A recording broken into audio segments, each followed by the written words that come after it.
It's the Guardian series. Alright, we have to do that time thing. We have to follow where this guy goes. He jumped? Please fall off the ledge. Oh my god. Oh, he did. That was suicide.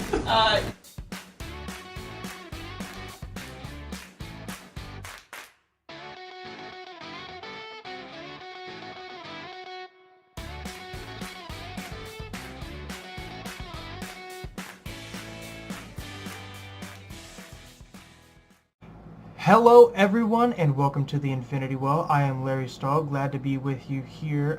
Monday, we are continuing our Avengers Week series with the one and only Tony Stark, the invincible armored Iron Man. Of course, he is the character that kicked off the entire MCU, and you have to credit him as such. If it wasn't for that first Iron Man movie, we wouldn't be to the point of Avengers Endgame. And if it wasn't for Robert Downey Jr. playing him, I can guarantee you not as many people would have fallen in love with the character. Now, when it comes to the origin of Iron Man, it's actually kind of funny. When Stan Lee created him, he was pretty much created on a dare.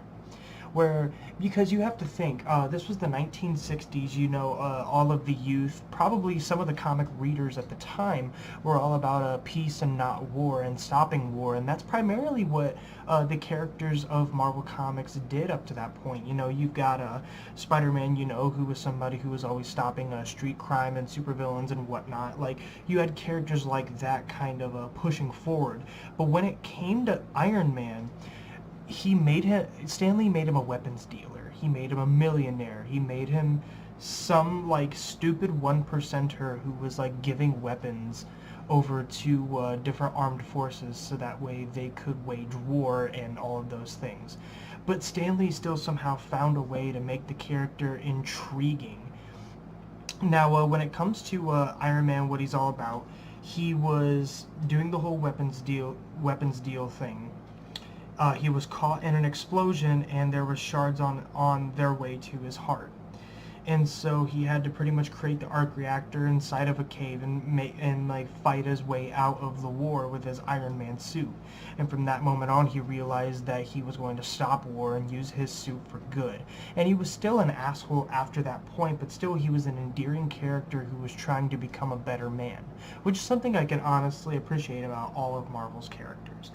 And so his powers, of course, as you know, the arc reactor charges his suit. He can shoot repulsor beams. He's able to fly. He can take quite a bit of damage from the suit. And plus, depending on the suit, he can deal with literally any sort of situation because Tony is a futurist and he's always prepared for everything. Moving on, his role in the Avengers really came about in that first issue of the Avengers. Iron Man is debatably the leader of the team, and he's the one that decided to let the Avengers headquarters be his mansion that he owned. He essentially acted as the leader of the team, and they all went and fought the Hulk in the first appearance of the Avengers, who was under the mind control of Loki. That's how Thor got involved. That's how Ant-Man and the Wasp got involved. The original Avengers was actually primarily Iron Man, the Hulk, Wasp, Ant-Man, and Thor.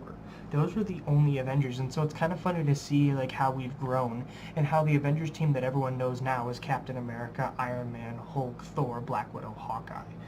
And when it comes to Iron Man in the MCU, he actually, like I said, Robert Downey Jr. really makes that character. Robert Downey Jr. is a person who can definitely identify with the character of Iron Man because he's been through the same struggles.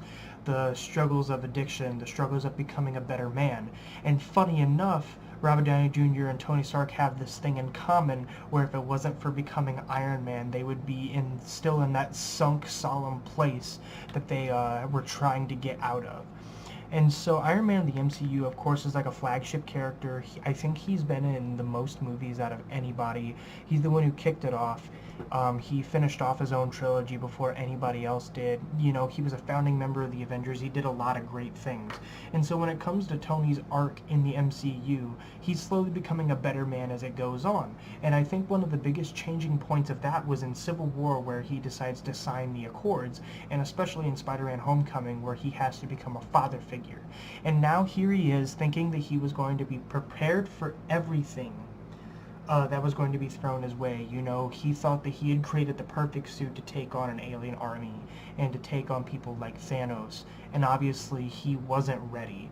And primarily, I think that's because the only character flaw that Tony Stark has left is that he needs to work better with others and learn to work as a unit. Because in every movie, I don't know if you've noticed this, but the main bad guy in every Iron Man movie is usually defeated because he worked with somebody. In the first Iron Man, Pepper Potts helped kill Obida Stane. In the Iron Man 2, if it wasn't for War Machine, they wouldn't have taken care of Whiplash. And if it wasn't for Black Widow and all of them, they wouldn't have taken care of Justin Hammer. In Iron Man 3, if it wasn't for Pepper Potts, he wouldn't have taken down Aldrich Killian / the Mandarin. Tony needs to learn to work more in a unit and try not to be, I don't want to say like the best man in the room, but he needs to try to learn that he is a facet in a team and that he can't be the one in control all the time. I personally think that in Avengers Endgame, the only way that they are going to win is if he lets Captain America take charge and he follows orders and learns to work in cohesion with him instead of trying to do his own thing while on a team unit. And when it comes to his fate in Endgame, I honestly think out of all of the characters, Tony Stark is the most obvious one to get rid of. He honestly, like, in a weird way, he deserves to die. And that's going to sound like really mean and rude, and I'm sorry if that really upsets any other comic book fans that are out there that might not, that think that Iron Man's like the best and he should just keep going. Like, it sounds really bad, but hear me out. In the Marvel Cinematic Universe, Iron Man deserves to die because, just like Captain America, that's the end of his arc. You know, Tony, ever since the first Avengers movie, we've seen this buildup of him trying to be ready for anything and trying to be responsible and trying to be ready to take out Thanos. Personally, Iron Man and Captain America both deserve to get the final landing kill on Thanos, taking him off of the board, and maybe losing their lives in the process. Because now we also know that Tony Stark might be having a kid. You know, Pepper Potts. You know, there was that whole not altercation, but like little conversation that Pepper and Tony had in Endgame where essentially he talked about how he thinks that Pepper might be pregnant. And we never truly get a definitive answer to that, but I feel like we might in Avengers Endgame. So that's another one of the reasons that I'm very excited, because I'm excited to know if the legacy of Tony Stark is going to be living on through his child, whether it be a boy or a girl. A lot of people are speculating a daughter. I personally think it's going to be a boy, just because if they're wanting to adapt the Young Avengers, you know, that would actually be really cool to see. You know, there's just all sorts of things going on with the Iron Man character, and personally, Avengers Endgame, if he were to die, that would be the perfect ending to his arc. Now, when it comes to a book that perfectly exemplifies the kind of futurist and responsible man that Tony Stark is trying to be, I highly recommend you guys go out and find the actual Civil War event that Marvel Comics had released back in 2005, I believe it was. It was written by Mark Millar and art by Steve McNiven. They work very well together on the book, and that book shows you the lengths that Tony is willing to go to try to keep order in a world that he is trying to protect.